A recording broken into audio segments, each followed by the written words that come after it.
What if I told you that you are predicting your own future every single day, and you don't even know you're doing it? You wake up, you expect something, and then it happens. And you think, I knew it. But you didn't predict it, you created it. This is called the self-fulfilling prophecy. And it is quietly shaping your entire life, your career, your relationships, your health, your happiness, every day without you even realizing it. The self-fulfilling prophecy was first identified by sociologist Robert Merton in 1948. He defined it as a prediction that directly or indirectly causes itself to become true. You believe something is going to happen, so you act in ways that make it happen, and then it happens. You think you saw it coming, but you actually built it. Merton illustrated this with a simple example. If a bank is rumored to be failing, people rush to withdraw their money. The bank actually fails, not because it was going to fail anyway, but because people expected it to fail, so they made it fail. This is how the self-fulfilling prophecy works in real life. It starts with a belief. That belief shapes your behavior. That behavior produces an outcome, and that outcome confirms the belief. You believe you're bad at public speaking, so you avoid speaking up in meetings, so you never get practice, so you stay bad at public speaking. And you think, see, I told you I was bad at it. You believe you're not lovable, so you push people away before they can get close, so people keep their distance, so you feel unloved. And you think, see, nobody wants me. You believe you're unlucky, so you stop taking risks, so opportunities pass you by, so you stay stuck. And you think, see, I'm just unlucky. The belief creates the reality, and the reality reinforces the belief. It's a loop. Once you're in it, it's very hard to escape. Because your brain is not neutral. Your brain is a confirmation machine. It looks for evidence that you're right. It ignores evidence that you're wrong. It filters everything through the lens of what you already believe. This is called confirmation bias, and it works perfectly with the self-fulfilling prophecy. If you believe you're going to fail, your brain will notice every small mistake. It will amplify every minor setback. It will ignore every success. By the end of the day, you have a mountain of evidence that you were right. But that evidence is not objective. It was selected by your brain to match your belief. The psychologist Albert Bandura called this reciprocal determinism. Your beliefs shape your actions. Your actions shape your outcomes. Your outcomes shape your beliefs. It's a triangle, and every corner reinforces the others. This is why low expectations are so dangerous. Not because they hurt your feelings, but because they become reality. If you expect to be rejected, you won't apply for the job, so you never get the job, so you stay unemployed. And you think, I knew I wouldn't get it, but you never even applied. If you expect a relationship to fail, you won't open up, so your partner feels shut out, so the relationship struggles, and you think, I knew it wouldn't work, but you made it fail. If you expect a project to flop, you won't put in full effort, so the project does flop, and you think, I knew it was a waste of time, but you sabotaged it. This is the trap. You think you're protecting yourself from disappointment, but you're actually creating the very thing you're afraid of. You're not predicting the future, you're building it. And this happens everywhere. In schools, teachers who expect students to be smart treat them differently. They give them more attention. They challenge them more. They believe in them, and those students become smarter, not because they were, but because someone expected them to be. This is called the Pygmalion effect. It's the self-fulfilling prophecy in education. It's been proven in classrooms around the world. When teachers were told certain students were late bloomers, those students improved, even though the label was random, even though the students weren't actually special. The teacher's expectations shaped the student's performance. The same thing happens in the workplace. Managers who expect their team to succeed give them clear goals, support, and trust, and the team succeeds.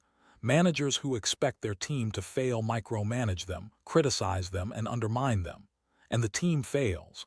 Same team, different manager, different outcome. The expectation created the reality. And this is why you need to take your expectations seriously, because they are not passive. They are active. They are instructions to your brain. Every expectation you hold is a blueprint for your future. The scary part is that most of your expectations are not even yours. They were given to you by your parents, your teachers, your friends, by society. You were told you were shy, so you became shy. You were told you were lazy, so you became lazy. You were told you were bad at maths, so you became bad at maths. You were told you were not good enough, so you became not good enough. Not because those things were true, but because someone expected them and you believed them. And now you're living in that prophecy. The good news is that if you can create a negative prophecy, you can create a positive one. If your expectations can hold you back, they can also lift you up. The first step is to notice what you're expecting, not what you hope for, not what you want, but what you actually believe will happen. That's the prophecy. Ask yourself at the start of a new project, do I think this is going to work, or do I think it's going to fail? In a relationship, do I think this person is going to stay, or do I think they're going to leave? When you try something new, do I think I'm going to succeed, or do I think I'm going to embarrass myself? Your honest answer is your prophecy, and it will come true not because it's destined, but because you will make it true. The second step is to challenge it. Ask yourself if this expectation is based on real evidence or if it's based on fear, old memories, or someone else's voice. If it's not based on real evidence, it's not a prophecy. It's a habit, and habits can be changed. The third step is to test the opposite. For 1 week, expect the opposite of what you normally expect. If you usually expect to fail, expect to succeed. If you usually expect to be ignored, expect to be heard. If you usually expect to be rejected, expect to be accepted. You don't have to believe it. You just have to act as if it were true. Go to the meeting expecting to contribute. Go to the conversation expecting to be understood. Go to the opportunity expecting it to open, and watch what happens, because even a small shift in expectation can change your behavior. That changed behavior can change your outcome. That changed outcome can change your belief. The loop can be positive too. The fourth step is to surround yourself with people who expect good things from you, because their expectations will shape you. If people expect you to succeed, you're more likely to succeed.